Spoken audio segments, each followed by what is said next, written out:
Rattle সাপ এক প্রকারের বিষধর সাপ যারা ক্যারোটোলাস এবং সিস্টোরুরাস গণের অন্তর্ভুক্ত। এরা সাধারণত পিট ভাইপার নামে পরিচিত, এক ধরনের বিষাক্ত সাপের উপপরিবারের অন্তর্গত।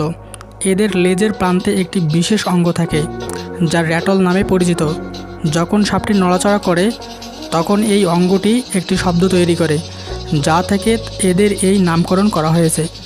র্যাটল সাপ সাধারণত মরুভূমি বা পাথুরে অঞ্চলে বাস করে। এদের লেজের অংশে একটি বিশেষ অঙ্গ থাকে যা র্যাটল নামে পরিচিত। যখন সাপটি নড়াচড়া করে তখন এই অঙ্গটি একটি শব্দ তৈরি করে, যা সতর্ক বার্তা হিসেবে কাজ করে। পৃথিবীতে র্যাটল সাপের প্রজাতির সংখ্যা প্রায় 32। র্যাটল নামকরণের কারণ তাদের লেজের শেষাংশ ঝুমঝুমির মতো শব্দ উৎপন্নকারী একটি অংশ। ইংরেজি র্যাটল শব্দের বাংলা অর্থ ঝুমঝুমি। কোনো রকম হুমকি বা বিপদের সম্মুখীন হলে তারা এই র্যাটল ব্যবহার করে। র্যাটল সাপের বৈজ্ঞানিক নাম ক্যারোটোলাস, এসেছে গ্রিক শব্দ থেকে, যার ইংরেজি ক্যাস্টানেট। এটি এক প্রকার বাদ্যযন্ত্র। সিস্টোরুরাস নামক ল্যাটিন শব্দটি এসেছে গ্রিক শব্দ থেকে, যার ইংরেজি অর্থ টেল র্যাটেলার, বাংলা ঝুমঝুমি লেজ। এছাড়া ঝুমঝুমির ন্যায় এক প্রকার প্রাচীন মিশরীয় বাদ্যযন্ত্র সিস্ট্রাম থেকেও শব্দটি উৎপত্তি হয়েছে বলে ধারণা করা হয়।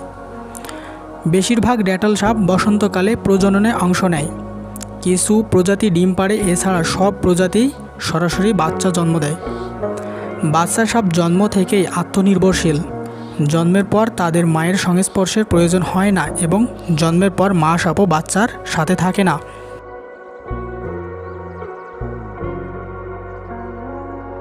শিকার। র্যাটল সাপের প্রধান খাদ্য ইঁদুর, ন্যাংটি ইঁদুর, ছোট পাখি এবং অন্যান্য ছোট ছোট প্রাণী। প্রথমে এরা শিকারকে একটা দ্রুত বিষাক্ত দংশনের দ্বারা কাবু করে ফেলে। বিষক্রিয়ার ফলে শিকার সাধারণত খুব তাড়াতাড়ি তার চেতনা হারায় বা মৃত্যুর শিকার হয়। র্যাটল সাপ 20 সেকেন্ডের মধ্যে মেরে ফেলার ক্ষমতা রাখে, কিন্তু বিষক্রিয়ার সহজে মারা যাবে এমন শিকার থেকে পালিয়ে যাওয়ার চেষ্টা করবে এমন শিকারই এ সাপের বেশি পছন্দ। র্যাটল সাপ তার দেহের দৈর্ঘ্যের 2/3 দূরত্ব দংশন করতে পারে। র্যাটল বা ঝুমঝুমি কতগুলো ফাঁপা গুটি পরস্পর খাপে খাপে মিলে একটি র্যাটল বা ঝুমঝুমি গঠন করে। প্রকৃতপক্ষে এই ফাঁপা গুটিগুলো এক ধরনের পরিবর্তিত আঁশ এবং লেজের আগা থেকে এগুলোর উৎপত্তি। প্রতিবার খোলস পাল্টানোর সময় র্যাটল একটি করে পর্ব সংযুক্ত করে। খাদ্যের পর্যাপ্ততা এবং শরীরের বৃদ্ধির হারের উপর ভিত্তি করে র্যাটল সাপ বছরে কয়েকবার খোলস পাল্টাতে পারে। সদ্য জন্ম নেওয়া সাপের পরিপূর্ণ বা কার্যকরী র্যাটল থাকে না। প্রথম যে গুটিটা থাকে সেটাকে বাটন বলে এবং ঝুমঝুম শব্দ রেটিং সাউন্ড করার জন্য সর্বপ্রথম খোলস পাল্টানোর পর তাদের বাটনের শেষে অতিরিক্ত একটি গুটির সৃষ্টি হয়। এভাবে প্রতিবার খোলস পাল্টানোর সাথে সাথে গুটির পরিমাণ বাড়তে থাকে।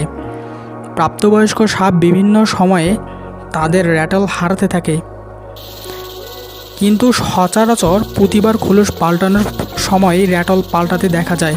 আর্দ্র আবহাওয়ার কারণে যদি র্যাটল যথেষ্ট পরিমাণ পানি শোষণ করে তবে এটি কোনো শব্দ উৎপন্ন করতে পারে না।